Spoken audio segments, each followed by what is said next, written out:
Alors la formule à l'écran va vous servir pour la deuxième étape. Donc c'est toujours le cube, la face bleue à l'avant et le blanc sur le dessus. Donc pour cette étape-ci, la zone de travail est différente un petit peu. C'est les deux cubes ici à droite, celui à l'arrière et celui à l'avant. La formule va intervertir les deux, c'est-à-dire celui à l'arrière va venir à l'avant et celui à l'avant va retourner à l'arrière.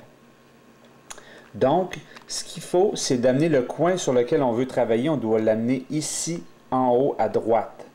Ce qui est important quand on amène notre cube, c'est-à-dire si on prend celui à l'arrière puis on veut l'amener à l'avant ici, c'est de toujours déplacer la face gauche et la face avant, toujours d'un demi-tour.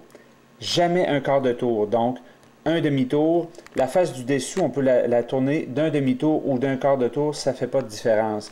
Mais la face gauche et la face avant doivent toujours se déplacer d'un demi-tour. Par exemple, si je veux prendre le coin, c'est-à-dire ici à l'arrière, le 1, c'est-à-dire je l'amène en bas et je le monte en haut.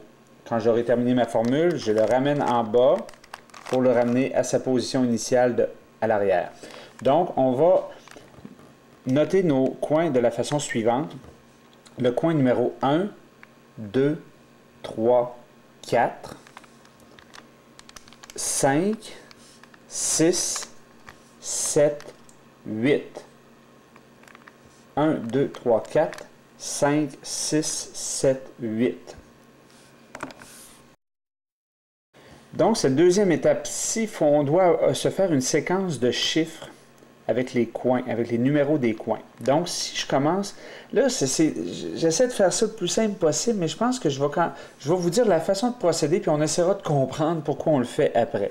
Donc, je commence par prendre mon premier cube qui est ici à l'arrière, dans la zone de travail.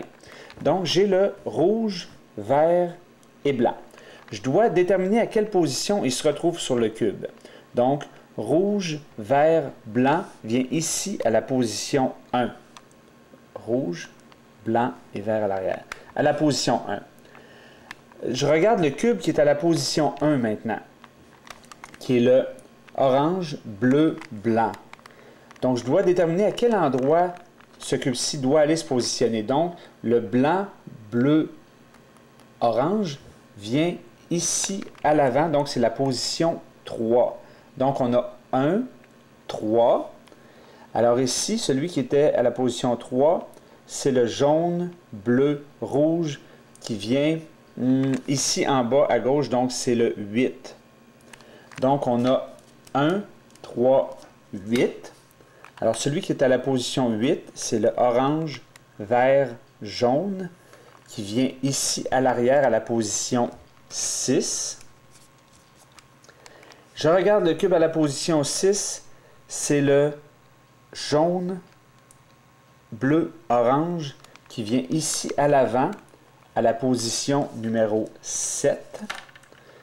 Et celui-ci à la position numéro 7, c'est le vert, rouge, jaune, qui va à la position vert, rouge, jaune, qui vient à la position numéro 5, à l'arrière.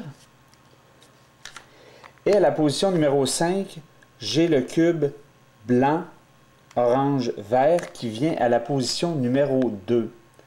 C'est parfait qu'on le rencontre à la fin, celui-là, parce qu'il est dans la zone de travail. Donc, quand on rencontre le cube de la position 2, c'est-à-dire le vert, orange et blanc, bien, on doit l'envoyer à une position qu'on n'a pas déjà travaillée. Et Colin, là, je ne veux pas faire ça trop compliqué. Là, ça tombe bien, on a la situation idéale. Donc, on va y aller avec notre séquence qu'on a trouvée 138 675.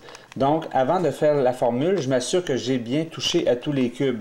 Donc, 138 675. Il y a le 4 que je n'ai pas touché.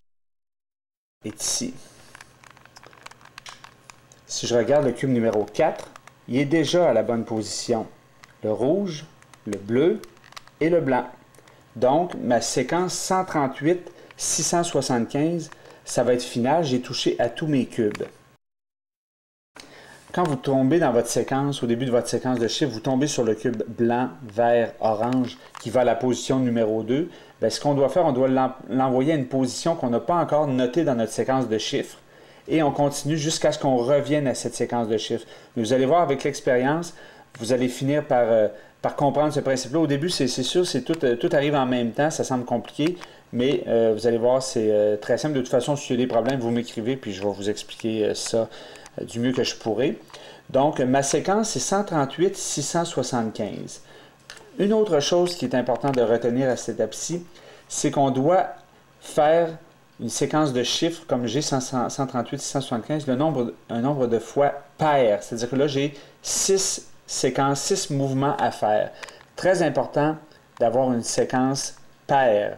Si jamais on a une séquence impaire de chiffres, c'est-à-dire qu'on a 7, par exemple, si on avait eu 7 mouvements à faire, bien, on termine en faisant le mouvement de la case numéro 3. On fait juste rajouter 3 à notre séquence, juste pour inverser nos 2 derniers cubes. Mais à la troisième étape, ça va se replacer. De toute façon, encore, je vous le dis une fois de plus, avec l'expérience, puis en le faisant le cube, vous allez voir, vous allez mieux comprendre ce que je vous explique là. Alors, on a la séquence 138 675. Alors, on commence avec le 1. Ce qui est important de retenir, c'est de toujours déplacer uniquement la face gauche et la face avant d'un demi-tour toujours, et la face du dessous, un demi ou un quart de tour. Les autres faces, on n'y touche jamais. Donc, je commence avec le 1 de 138. Alors, 1 est à l'arrière, donc je dois l'amener ici en haut à droite. Donc, un demi-tour, il est rendu en bas en avant. Un demi-tour, je l'amène en haut. Donc, je fais maintenant la formule qui est à l'écran. Donc, j'ai des... Ah, je ne le dirai pas en même temps, je vais me tromper. Je la fais.